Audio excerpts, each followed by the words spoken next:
Hey guys, this is Pete Tiger and welcome back to my channel. और आज की इस वीडियो में मैं आप लोग के साथ स्टार्ट करने जा रहा हूँ एक इनक्रेडिबल हल्क की सीरीज।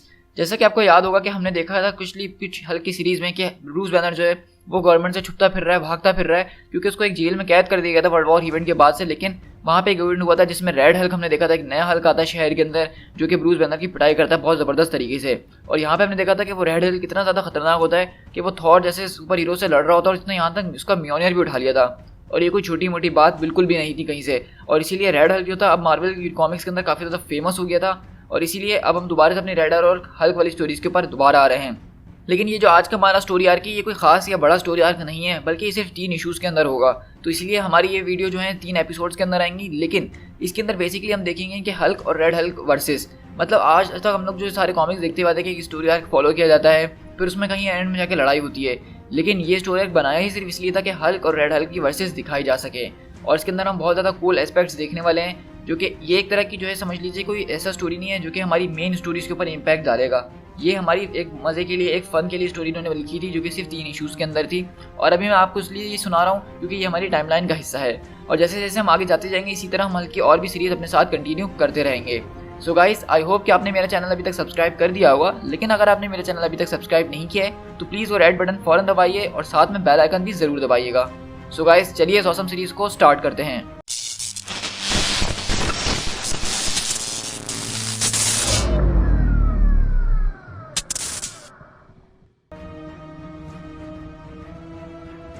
हम यहाँ से जो है काफ़ी टाइम पहले शिफ्ट होते हैं फ्लैशबैक के अंदर। और यहाँ पे हमें हल्क की एक पुरानी स्टोरी दिखाई जाती है जिसमें हल्क जो था एक टाइम पे कैंसर वर्स के अंदर एक वहाँ का किंग बन गया था।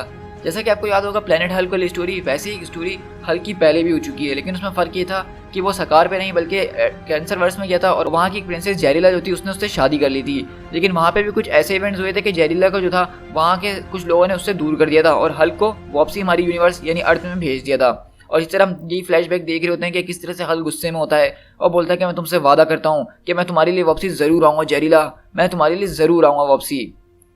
लेकिन यहीं से हम प्रेजेंट डे के अंदर शिफ्ट होते हैं मॉन्यूमेंट वैली के अंदर, जहाँ पे अभी जो है हल्क हम देख रहे हैं कि छुपता फिर रहा है गवर्नमेंट से और लोगों से, इसलिए वो इन पहाड़ों के बीच रह रहा है। लेकिन वहाँ पे हम देखते हैं कि कोई और नहीं बल्कि ग्रैंड मास्टर के सामने आके खड़े होते हैं और बोलते हैं कि मैं अगर तुमसे कहूँ कि मैं तुम्हारी प्रिंसेस जेरिला को वापसी तुम्हें दे सकता हूँ तो क्या तुम मेरी बात मानोगे? तो हल्क बोलता है कि ब्लू मैन लाइज, जेरिला मर चुकी है, तुम उसको नहीं ला सकते हो। तो वो बोलता है कि डेथ जो है एक सब्जेक्टिव टर्म है एक एल्डर ऑफ द यूनिवर्स के लिए, हमारे लिए चीज़ें बिल्कुल भी मायने नहीं रखती हैं और अब से तुम मुझे ग्रैंड मास्टर कह के बुलाओगे, ना कि ब्लू मैन। तो हल्क गुस्से में आ जाता है और बोलता है कि तुम मुझे बताओ कि जेरिला को कैसे वापसी लाओगे, वरना हल्क तो इस ब्लू मैन को स्मैश कर देगा।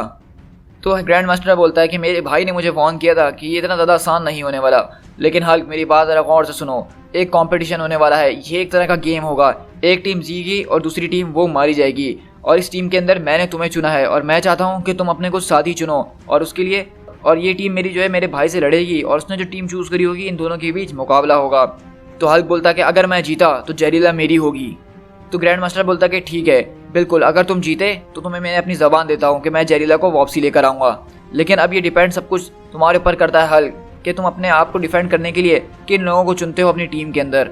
तो हल्क बोलता है कि मैं कुछ लोगों को जानता हूँ। और इस तरह हम लोग काफ़ी साल पहले शिफ्ट होते हैं जहाँ पे हमें सिल्वर सर्फर का ओरिजिन सुनाया जा रहा होता है, जहाँ पे वो अपने प्लेनेट अपने लव वन के पास आता है उससे मिलने के लिए। और ये वो वक्त होता है जब वो अभी अभी जो है गैलेक्टस के जरिए सिल्वर सर्फर में बदला होता है और वो उससे मिलने आता है यहाँ पे और बताता है कि किस तरह उसने जो है गैलेक्टस का हेरल्ड बन चुका है और अब उसके लिए काम करना होगा, इसके बदले वो इस प्लेनेट को छोड़ देगा। लेकिन तभी ये जब यहाँ पे इससे मिल ही रहा होता है तो वहाँ पे पीछे से आवाज़ आती है हल्क की और बोलता है कि सर्फर। तो सर्फर को इस वक्त पता नहीं होता क्योंकि ये टाइम में पीछे आए हुए हैं। तो वो पूछता है कि ये क्या है, ये सब क्या हो रहा है? तो हल्क बोलता है कि देखो, हल्क के पास एक तरीका है जिसके ज़रिए तुम अपनी गर्लफ्रेंड के साथ सारी ज़िंदगी रह सकते हो हमेशा के लिए। लेकिन सर्फर जो है उसके ऊपर अटैक कर देता है, बोलता है कि तुम मेरे साथ ऐसे मजाक करने की सोच भी कैसे सकते हो और तुम मुझे टॉन्ट कर रहे हो, मेरे पास पावर कॉस्मिक है, इससे मैं तुम्हें डिस्ट्रॉय कर सकता हूँ। तो हल्क बोलता है कि तुम मुझ पर अटैक क्यों कर रहे हो सर्फर, हल्क तुम्हारा दोस्त है। तो वो बोलता है कि मैं तो उससे पहले तुमसे कभी ज़िंदगी में मिला भी नहीं। तो हल्क खड़ा होता है सामने और बोलता है कि हल्क को समझ में नहीं आ रहा है कि तुम हल्क पे इस तरह से अटैक क्यों कर रहे हो। लेकिन ब्लू मैन ने कहा है कि हल्क जो है जेरिला को बचा सकता है और सर्फर की गर्लफ्रेंड को भी। लेकिन तभी पीछे से आवाज़ आती है कि मेरी तरफ आओ मेरे हेरल्ड। और इस तरह हम देखते हैं कि गैलेक्टस उसको समन करता है और वो साथ में हल्क को भी अपने पास समन करता है और वो बताता है गैलेक्टस सर्फर को कि ये ग्रीन मॉन्स्टर जो है सबके लिए रिस्पॉन्सिबल नहीं है, बल्कि कोई और है, कोई और ऐसी पावर है जो मेरी पावर्स के साथ राइवल कर रही है। तो हल्क बोलता कि इतने बड़े थोबड़े वाले इंसान, अगर तुमने मुझसे दोबारा से ग्रीन मॉन्स्टर कह के बुलाया मुझे तो मैं तुम्हें स्मैश कर दूंगा। तो गैलेक्टस बोलता है कि मुझे इस बात पे बहुत ज़्यादा शक है। तो मास्टर अगर ऐसी ही बात है तो क्यों ना आप उसको अपने लफ्ज़ों में जवाब दे दें। तो गैलेक्टस बोलता है कि कुछ चीज़ें ऐसी हैं इस यूनिवर्स के अंदर जो कि मेरे कंट्रोल से भी बियॉन्ड है, मैं उनके ऊपर अपना राज नहीं चला सकता हूँ, और एक एल्डर ऑफ यूनिवर्स को रेजिस्ट करना इसकी मुझे बहुत बड़ी कीमत चुकानी पड़ सकती है, और मेरी हंगर इस वक्त रेजिस के ऊपर है। मैं तुम्हारे बगैर ये कर नहीं सकता हूँ हेरल्ड, इसीलिए मैं तुम्हें सिर्फ 24 घंटे देता हूँ कि जो कोई भी क्वेस्ट के ऊपर तुम्हें जाना है तुम जाओ, और उसके बाद ज़ैनला को जो है हम लोग मिलके कंज्यूम करेंगे। तो सिल्वर सर्फर बोलता है कि बिल्कुल, मैं कसम खाता हूँ कि मैं वापसी लौट के ज़रूर आऊँगा। मैं हमेशा से आपका ग्रेटफुल रहूँगा क्योंकि आपने मुझे मेरी बिलव फ्रेंड के साथ हमेशा के लिए जोड़ के जो रख दिया है। हल्क बोलता है कि मैं उनसे वादा करता हूँ सर्फर कि तुम अपनी गर्लफ्रेंड के साथ सारी ज़िंदगी रह सकते हो और तुम्हें उसको कभी खोना नहीं पड़ेगा, लेकिन हमें चलना होगा, हमें कुछ और दोस्त हैं उनको भी ढूंढना होगा। और इस तरह गैलेक्टस वहाँ पे उन दोनों को इजाज़त दे देता है कि वो लोग जा सकते हैं अपने आगे की कॉन्क्वेस्ट पे। और इस तरह से हम लोग देखते हैं कि हल्क और सिल्वर सर्फर कहीं और नहीं बल्कि प्रिंस नेमोर के पास आते हैं, क्योंकि नेमोर की भी कुछ इस तरह की स्टोरी रही होती है, क्योंकि उसकी भी एक लव्ड वन थी जिसका नाम लेडी डोरमा था, वो भी किसी वजह से मारी गई थी। तो यहाँ पे सबको यही लालच दे रहे हैं कि अगर तुम हमारी मदद करोगे तो हम जो है तुम्हारे बिलव्ड वन को वापसी दिला सकते हैं। और इस तरह लिखते हैं हम जो है नेमोर उसकी पहले ये बातें सुनकर तो बहुत ज़्यादा भड़क जाता है और सीधा सरफेस पर आता है सिल्वर सर्फर और हल्क से लड़ने के लिए। और वो बोलता है कि तुम यहाँ पे क्या कर रहे हो, क्या ये एवेंजर्स को कोई ट्रैप है, क्या तुम लोग मुझे यहाँ पे मारने के लिए आए हो, और वो भी मेरी वेडिंग डे के ऊपर। तो हल्क बोलता है कि नेमोर, मैं यहाँ पे सिर्फ तुम्हारा दोस्त बनकर आया हूँ और कुछ भी नहीं, लेकिन तुम हल्क के साथ अब बहुत ज़्यादा ही बदतमीजी कर रहे हो। और इस तरह हल्क जो है नेमोर को बहुत ज़ोर से उठा के मारता है, और वहीं पर नेमोर बोलता है कि सरफेस ज्वेलर में से कोई भी मेरा दोस्त नहीं है, और कम से कम तो तुम भी नहीं, ब्रेनलेस मॉन्स्टर। सर्फर बोलता है कि देखो नेमोर, इसमें तुम्हारा ही फायदा है, ये जो कह रहा है उसको सुन लो। तो हल्क बोलता है कि हल्क ने जो है अपनी दुल्हन को खो दिया है, वो भी इसी तरह जिस तरह तुम्हारी खोई है। जहरीला वो मर चुकी है जैसे डोरवा मर चुकी है, लेकिन हल्क उन दोनों को बचा सकता है, और हाँ, हम साथ में सिल्वर सर्फर की गर्लफ्रेंड को भी बचाएंगे। तो नेमोर बोलता अगर तुम जैसा कह रहे हो वैसा हो सकता है तो डोरमा के लिए मैं तुम पर ट्रस्ट करूंगा हल्क, लेकिन सिर्फ अभी के लिए।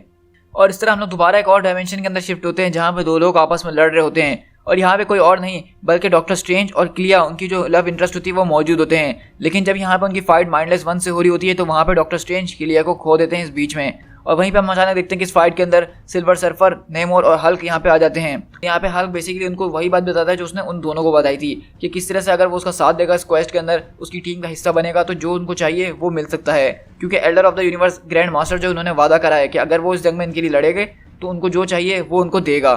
और इसी तरह हल्क, नेमोर और सिल्वर सर्फर उसको पूरी कहानी सुनाते हैं कि अब तक क्या कुछ हो रहा है, और इस तरह डॉक्टर स्ट्रेंज भी जो है उसकी टीम में आने के लिए शामिल हो जाते हैं। और वहीं पे हम हल्क की टीम और ग्रैंड मास्टर के पास शिफ्ट होते हैं, और जहाँ पे वो बताता है कि तुम सब जो डिफरेंट ईयर्स और डिफरेंट टाइम में से हो, इसीलिए तुम लोग इतने अलग अलग लग रहे हो, और हो सकता है कि तुम लोग अभी एक दूसरे से मिले भी ना हो अपने अपने वक्तों के अंदर, लेकिन मैंने अपनी डील जो है वो हल्क के साथ बनाई थी, और वो भी प्रेजेंट के अंदर।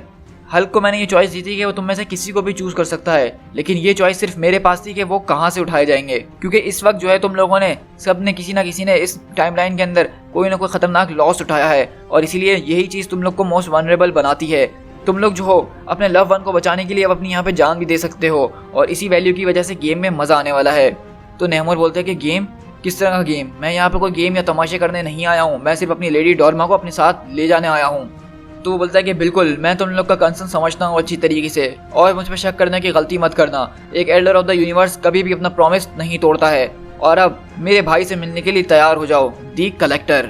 और हम बेसिकली देखते हैं कि यहाँ पे जो है ग्रैंड मास्टर और कलेक्टर वो दोनों आपस में एक कंपटीशन करवा रहे हैं, जिसमें ग्रैंड मास्टर ने जो है हल्क को चुना है और हल्क ने अपनी एक टीम बनाई है। और वहीं पे इस तरह द कलेक्टर आता है और वो बोलता है कि बहुत बढ़िया मेरे ब्रदर, तुमने एक फॉर्मुलेबल ग्रुप को एक साथ जमा किया है, लेकिन ये कितने बड़े इत्तेफाक की बात है और कितना बुरा हुआ कि जो टीम तुमने बनाई है वही टीम से मेरी भी है, और मैंने भी इसकी शुरुआत एक दूसरे हल्क के साथ करी थी जिसने मेरे चैंपियंस को कलेक्ट करा है। तो वहीं पे ब्रूस बैनर चिल्लाता है कि क्या कह रहे हो तुम, दूसरा हल्क, कौन सा दूसरा हल्क। और इस तरह हम देखते हैं कि वो दूसरा हल्क कोई और नहीं बल्कि रेड हल्क होता है, और वो बोलता है कि वो मेरी बात कर रहा है, और क्या तुम इससे कोई प्रॉब्लम है टफ वन, मेरे साथी जो है तुम लोग को कुचल के रख देंगे, जिसमें से एक है बैरन मोर्डो, टेरेक्स और टाइगर शार्क। और बेसिकली हम लोग देख रहे हैं यहाँ पे कि जिस तरह हल्क ने अपनी टीम बनाई है उसी तरह कलेक्टर ने भी अपनी टीम बनवाई है रेड हल्क के जरिए, और उसने भी कुछ वैसे ही मेंबर्स चूज करे जैसे हल्क ने चूज करे हैं। मतलब अगर आप देखें हल्क और रेड हल्क ये एक जैसे हो गए, डॉक्टर स्ट्रेंज बैरन मोर्डो एक जैसे हो गए, क्योंकि टेरेक्स जो है वो भी गैलेक्टस का एक जो है हेराल्ड रह चुका है, इसीलिए सिल्वर सर्फर और टेरेक्स एक जैसे हो गए। और टाइगर शार्क ये भी समंदर में रहता है और इस तरह का नेमोर से रिलेटेड कैरेक्टर है, तो इसीलिए यहाँ पे ये जो टीम है बिल्कुल टक्कर की है और एक दूसरे के अपोजिट है। और रेड हल्क बोलता है कि ये हमारी टीम जो है हमने इसको नाम दिया है द डिफेंडर्स, और ये डिफेंडर्स टीम कभी हल्क की हुआ करती थी। और कलेक्टर बोलता है कि वेल मेरे ब्रदर, मुझे तो ये लग रहा है कि ये टूर्नामेंट शुरू होने से पहले ख़त्म हो गया है, क्या तुम्हें अभी भी पीछे हटना है तो तुम पीछे हट सकते हो। तो वहाँ पे ग्रैंड मास्टर बोलता है कि मैं इतनी जल्दी पीछे क्यों हट जाऊँ, जबकि तुम जानते हो कि अभी मेरा एक मूव वो बाकी रह गया है सबको शुरू करने से पहले। तो कलेक्टर बोलता है कि हाँ मैं उस बारे में जानता हूँ, लेकिन जो तुम कर रहे हो वो मुझे फेयर नहीं लग रहा। तो ग्रैंड मास्टर बोलता है कि देखो मेरे भाई, मुझे क्या फेयर है और क्या नहीं इससे कोई मतलब नहीं है, मुझे मतलब है सिर्फ जीत से। और वहीं पे हम देखते हैं कि अचानक हल्क को कुछ होना शुरू हो जाता है, क्योंकि ग्रैंड मास्टर उसकी तरफ एक इशारा करता है। तो वहीं पे नेमोर पूछता है कि ये क्या हो रहा है स्ट्रेंज, क्या किसी किस्म का कोई मैजिक है।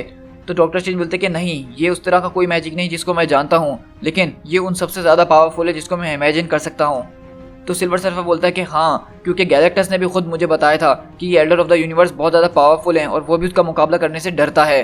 और वहीं पे हम देखते हैं कि ग्रैंड मास्टर दरअसल उसके साथ करता ये है, क्योंकि हल्क हमें बताता है कि मुझे नहीं पता कि इस ग्रैंड मास्टर ने क्या करा है मेरे साथ, लेकिन अब मेरे पास ब्रूस बैनर का दिमाग और हल्क की पावर्स दोनों एक साथ आ गई हैं, जैसा कि पहले कभी मेरे पास हुआ करती थी। अब हमें इसका एडवांटेज लेना होगा डिफेंडर्स के खिलाफ। We fight smart, we fight hard, for love to the death. और इसी तरह हमारा यहाँ से ये मैच अब शुरू होने जा रहा है। तो आप लोग कमेंट करके ज़रूर बताइए कि आपको क्या लगता है कि आगे के एपिसोड्स में हल्क की टीम जीतेगी या रेड हल्क की टीम। To be continued.